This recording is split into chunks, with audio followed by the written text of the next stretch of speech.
like to thank the Cougar Club of America for even inviting me. It's an honor, and it has been a good journey, and I've enjoyed it so much. And especially celebrate the 50th year of the Cougar. That's awesome.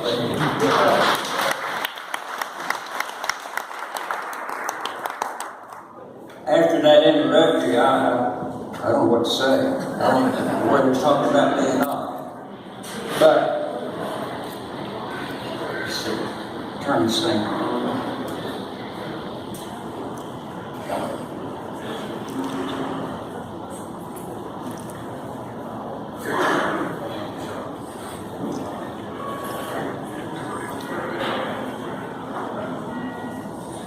Okay, I'd like to share some stories that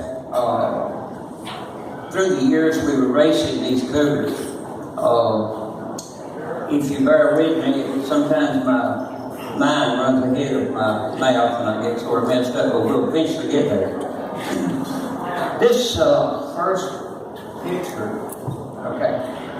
picture here, I saw it on the screen before, and we have that. Is three of the Budmore Cougars, and I'm pretty sure that most of them were 67 Cougars.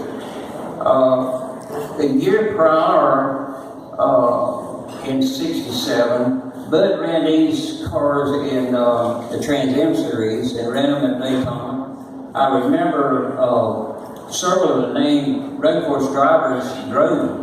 I think Cornetta Jones drove some, Lloyd Ruby. I think Lloyd Ruby drove one of the 15 car to victory, and I believe that year in this, was it called Citrus 250 or it was 300, I believe. It wasn't, when we were running them, it was Citrus 250. But the ladies that's standing on these cars, the Union Oil introduced these ladies, and they were race stoppers, but I thought it was a good picture of the Cougars. This 15 car that's the closest right there was the car that my car owner bought, Reed Shaw out of Asheboro. He helped me a little bit in the short track racing and helped sponsor me. And at the time, this series was just being introduced by NASCAR. And so he approached me to go to Darlington with him. He wanted to see what I thought about those Cougars, and he was thinking about buying one because he heard that Bud was going to sell it. So we go to Darlington, and man, I fell in love with those cars. I mean, they were just beautiful cars. So he bought one of the cars. We wound up buying two of them, or he did, but this first car was the first one we bought. And I don't know if you can see this or not, but this particular picture, I know it had to be one of the first times I've run it, because if you look at it, it's not bruised up. So usually I had some of the fenders or donuts on the side of the door or something like that. But this particular car was, you can see it pretty much pristine. I don't know exactly where that picture was taken at, but have a little story about it, that particular car. We left one morning early on Saturday morning and went to Spartanburg, South Carolina to Budmore Engineering, and picked this car up. And we were loading the car. And Bud, I don't know if any of you know Budmore or not, but Bud's a good guy. Ain't no doubt about it, but he didn't talk a whole lot. So we loaded the car up, and he came over to me and he says, I understand you're going to Maryville, Tennessee. And I said, yes, sir, that's where we're headed. He said, let me tell you something. He says, Tiny Lum's going to be there.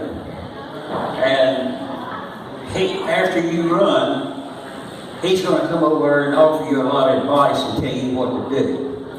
And he said, don't touch a damn thing on that car. I was even scared to change the seat in it. I didn't want to change nothing. Well, needless to say, I felt like that maybe I should sort of lay back a little bit, and not knowing these guys, Buck Baker and Tiny Long and Jim Pascal, all these guys that was somebody was driving these cars. So, you know, I really don't need to be very close. I went out and qualified, and I thought I'd done pretty good. I did. I set it on the pole and broke the track record for the GT cars. It scared me to death. Well, sure enough, just like Bud said, here comes Tiny. Tiny says, Wayne, you need to change this, and you need to change that. You need to do this, because I drove these cars. And I said, Tiny, I'm going to tell you like Bud told me. He said, don't change a damn thing on these cars, and I did. Tiny and I became real good friends through the years. I mean, he was a super guy, just a great big teddy bear, and we was one of the closest knit people in the series at that time. And one thing about it, with that performance that we did was a plus. We got a Firestone tire deal for the rest of the year, and I thought that was cool. But anyhow, that was the first experience in the Cougar. This, okay, all right, I skipped over one. This car here was the second car that Reed bought from Bud Ball. And I think I remember going down to Bud's shop, and there were 5 of these cars, but there could be more. I'm not certain of that. But this car, if you notice, it has the windows in it, and basically these cars were very stock. They had a lot of safety features on them, but they were really a basic stock car. I know you can't see this too good, but this was an engine compartment of it, and as you can see, the only difference that it has, it's got the crossbar between the upper shock tires. One other thing that you could do was we put they put jack screws in it, very short jack screws, but we ran jack screws on them. If you still look right there is a cold air induction, and we would run that on super speedways, but not basically on short tracks. The undercarriage of it, most of the chassis was stock. We had fuel cells, we had the safety hubs, the floater rear ends, but basically the car was stock. But they were beautiful handling and driving car. Now this, I can't think of anything. Well, only one other thing they did. We could use different sway bars, and we could do different shocks. But and I'm not very familiar about the front ends, but a lot of times where the upper control arms bolts in, we could drop them 1 inch, and we would play with that to gain caster and camber on some of the short tracks. But that worked out real good. That's something that Bud did on his own. This picture was taken, that picture right there was taken at Talladega the first year. And get my notes right. Now, this here was the Talladega race, and it was a 400-mile race, and it was done on Saturday afternoon before the 500. And I don't know where any of it's old enough to remember, but most of the drivers boycotted that race on Sunday because the speeds they were running were close to 200 miles an hour, and the tires did not hold together. So a lot of the name drivers decided to load up and go home. But this car handled perfect down there. I mean, you could run flat out. If somebody was drafting you, you could tuck right up under.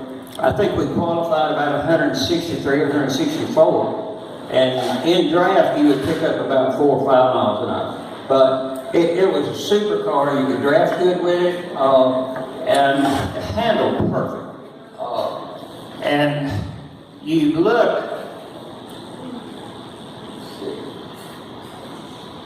Where's Jim Pascal? Jim Pascal, I think, right there. But I believe that car right there is tiny.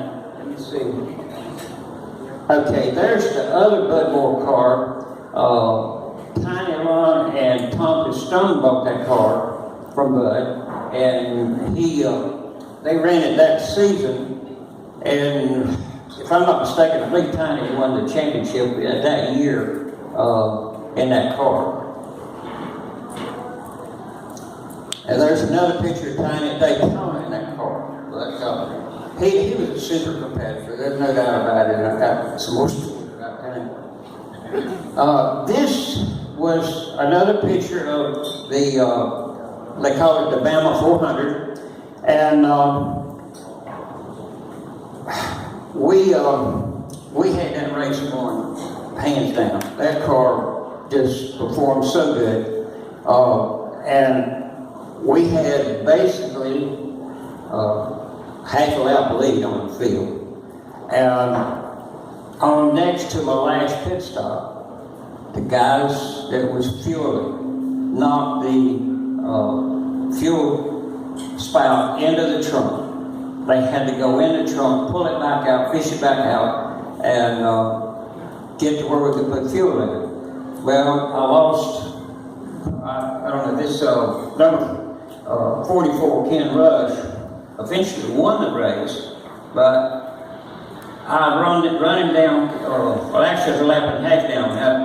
I ran him down, passed him, but he hooked on to me and I couldn't. At the next pit stop, he was there.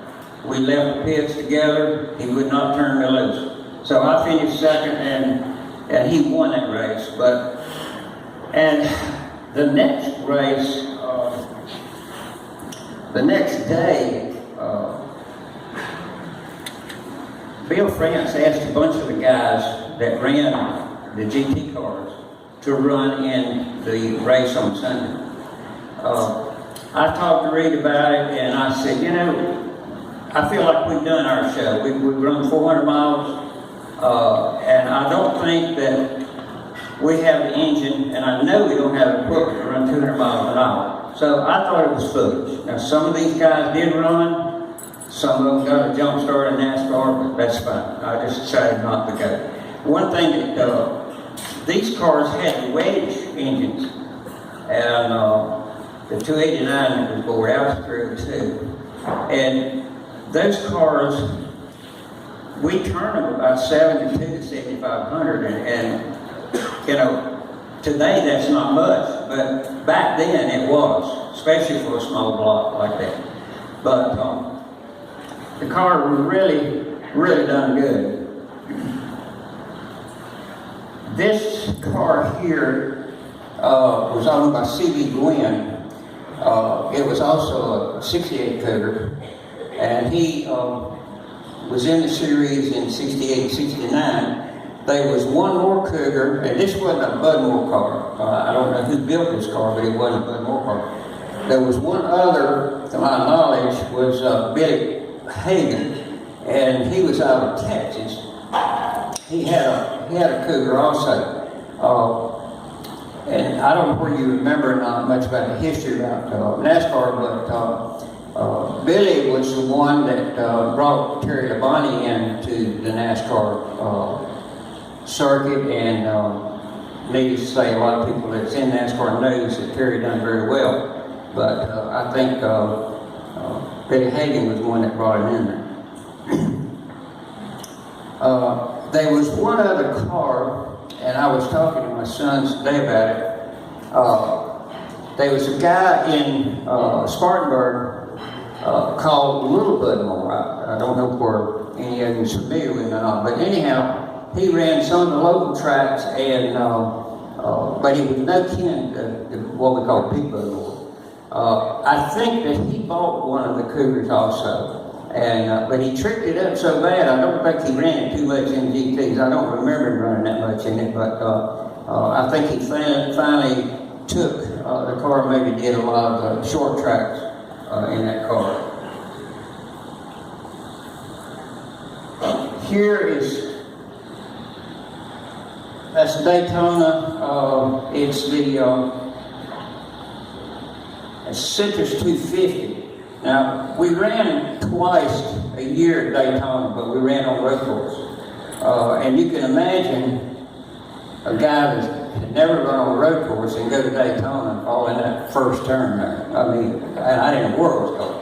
And I wasn't very good on heel and toe. I always kept my foot on the floor, my left foot on the brake, and went round and round. And I did this in some of these cars. But this picture here is going into number 1 at Daytona on the first lap.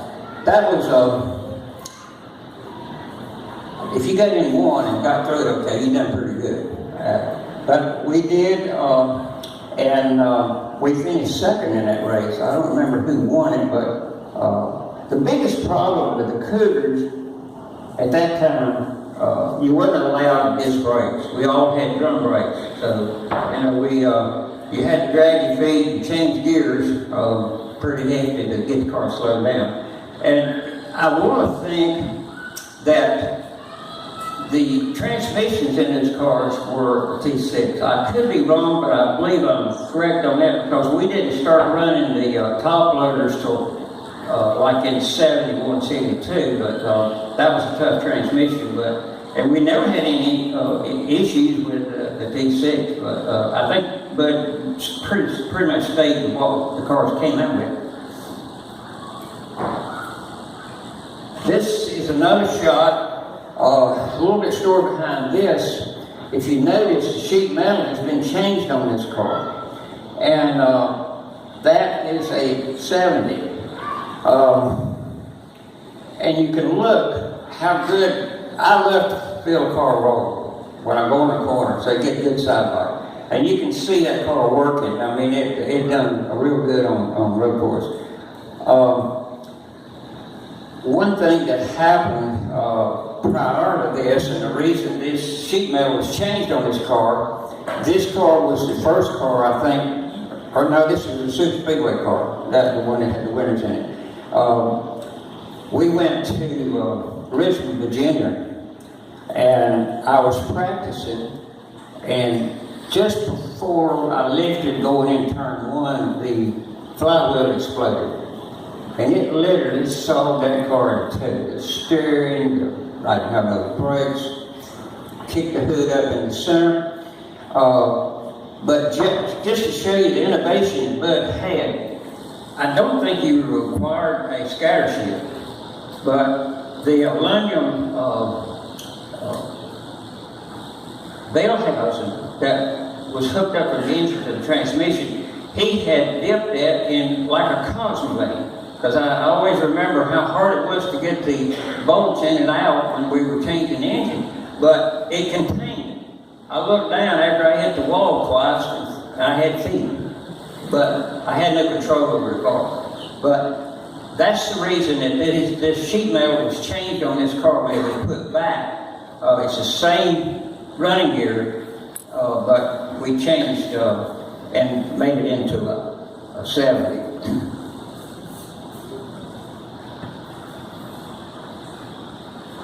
I think this is the 70, yeah, in Charlotte.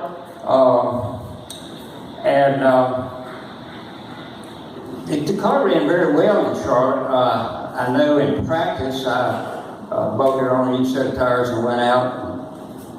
First time I lifted going in forward, blew a water hose off, and bam, it just, I spun out. But anyhow, I finished third in that particular race. And let's see. This picture is going back to Talladega, and this they changed the 400, Bama 400 to the Bama 200. And this was the first lap, I think, or second lap before they got scattered. And if I'm not mistaken, this is when we started running the Trans Am ball stereo test.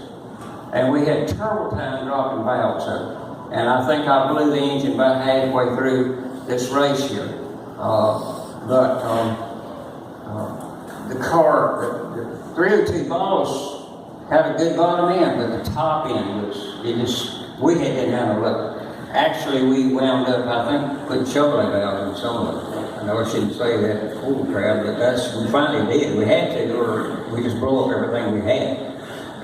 One thing I want to mention, I didn't mention a while ago on the Bama 400, Jim Pascal drove a javelin, and we were practicing at Talladega, and I saw Jim pull up, start around, and we went down the back chute, and I found out what side draft it was 50 years ago.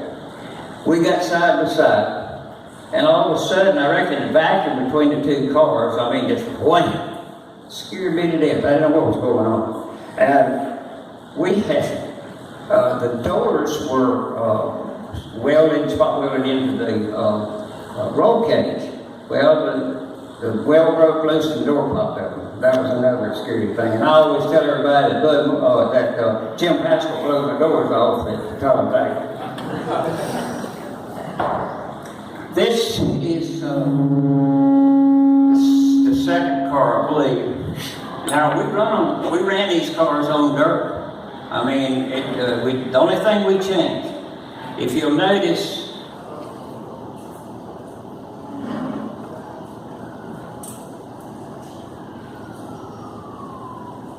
right there is a shaker screw, and that's basically the only thing we changed on it. Those cars ran just as good on dirt as they did any of the other tracks. This particular track was at Lakewood, Georgia, Atlanta. And it was one of the first NASCAR tracks that goes back in the late 40s. But it was a mild dirt track. Now you could set sail on that thing. If you notice, the windshield wipers are still hooked up, and we left the wipers on the cars because when we run Daytona for the Paul Revere race, it was ran at night at 12 o'clock, and the Citrus 250 was run on daytime. But it didn't make any difference whether it rain or shine, what you ran. So I found that if I left the windshield wipers on the car, that if I caught it just right, and we got in a muddy mess, I could clean the windshield. I could see it, the rest of it couldn't. But I left them on there after that. Here's another shot of running on dirt. I'm not certain. I think that was Jacksonville, Florida. That's the 15 car, and this is Pascal. You can tell he's been into somebody there with that left front fender. This is also at Jacksonville. Florida. The track was, they don't do it today, but it was like an oil-based track. They did that for dust control. And boy, those things would black out, and it was just like asphalt. I mean, you could really haul a buggy on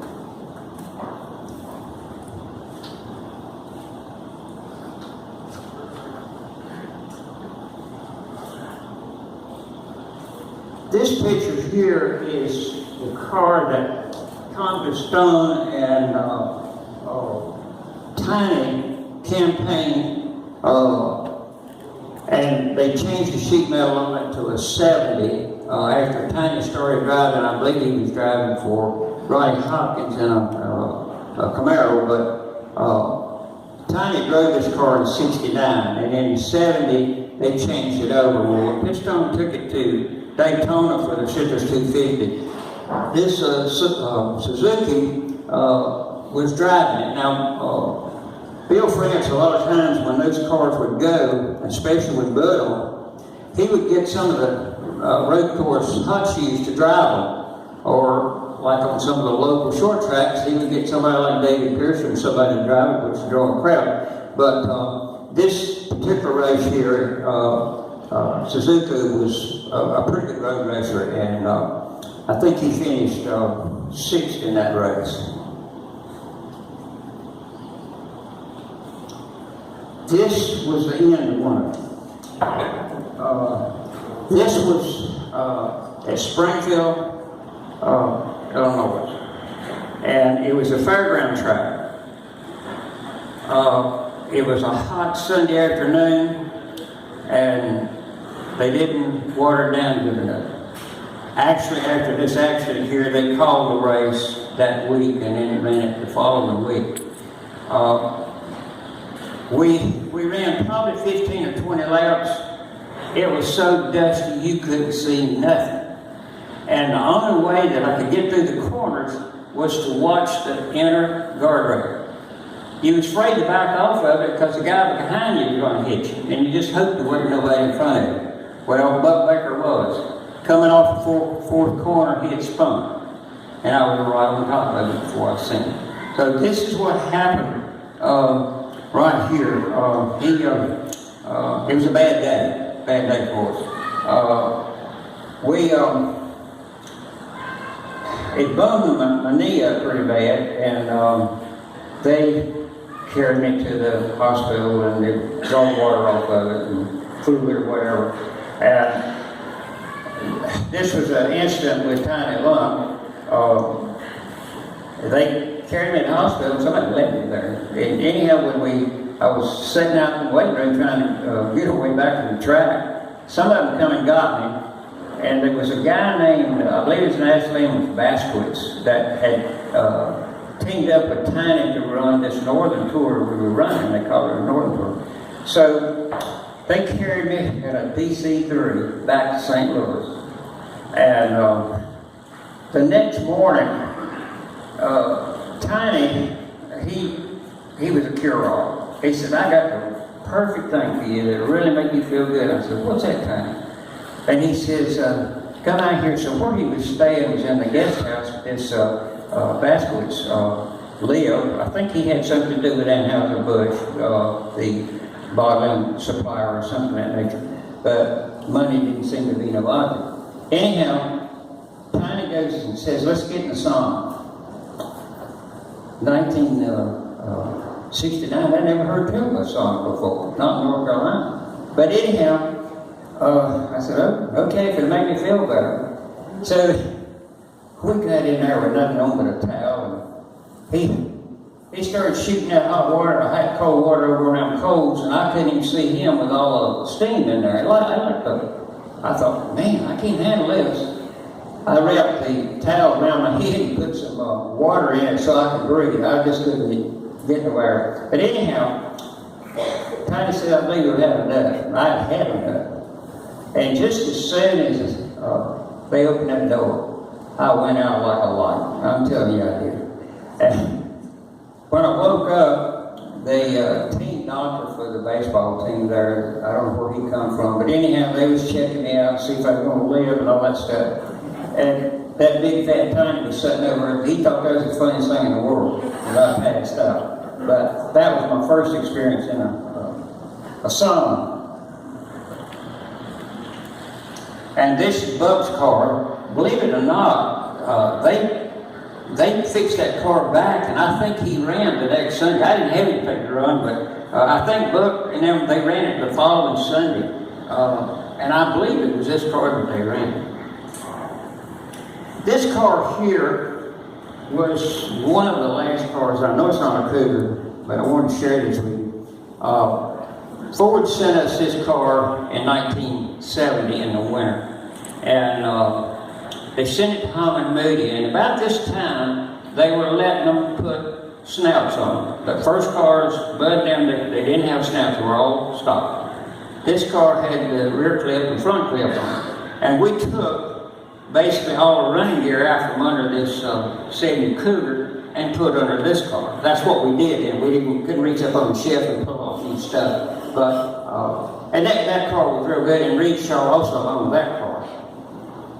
This car was a friend of mine in the center part of North Carolina that we ran quite a bit on short tracks, and it had a 351 in it, and most of the time we ran it just on 3 extra mile short tracks, and it was a very good car and a lot of fun. This car has a lot of history to it, and the reason I want to put this in there, this car here was Richard Petty's in 1969 when he jumped ship with Mopar and went forward. And it was actually the Talladega car. And after he went back with Mopar, Ford took the cars and gave them to Benny Parsons. And Benny's shop wasn't too far from where we were, maybe 50 miles or so. And after I think Cecil Gordon went to work for Benny, and they changed the Ford over to the Montego, sheet metal one, and which was a hot ticket back then because Wood Brothers and them were running the Montegos and running real good. This car, we found it in Benny's junk pile up there, so we decided we wanted to run some late model with it, and we did. Actually, Reed sold his car to the owner of Memory Lane Museum in Mooresville, North Carolina. They re-skinned it back to the Petty car and the Talladega Ford. It's in there. It's worth the trip down to North Carolina to see that museum because it is good. After the 71, I drove for another guy out of Roanoke, Virginia. We won the championship for the GT, or for the Grand American Division, and that was sort of the end of the GT series from 69 to 72. But I wanted to share with you those Cougars and how good did they handle how stocked it was, but they were very competitive in any race that we run in. I mean, we ran, I don't remember the numbers, but we ran Augusta, Georgia, and I didn't get the credit for the win. I won the race, and even the guy that they motioned for the winner's circle, he said, you know, I'm a lap behind, and he was, but they messed up on the score. So I didn't get the win on it, but Reed the following day, I think, flew to Daytona and sort of talked to him. He got paid for first place, but we didn't get the trophy. Again, I would like to thank you for the time, for letting me share with you my experiences with the Cougar. It's a great car, and I know each one of you that own one or want one, because I've had one myself, and not only drove them, but I had a personal car. And they're great cars, and I appreciate everybody that's got one and the work it went in, especially the ones I've seen here today, and I plan to go to the show tomorrow, and I expect to see some good ones there too. Thank you so much.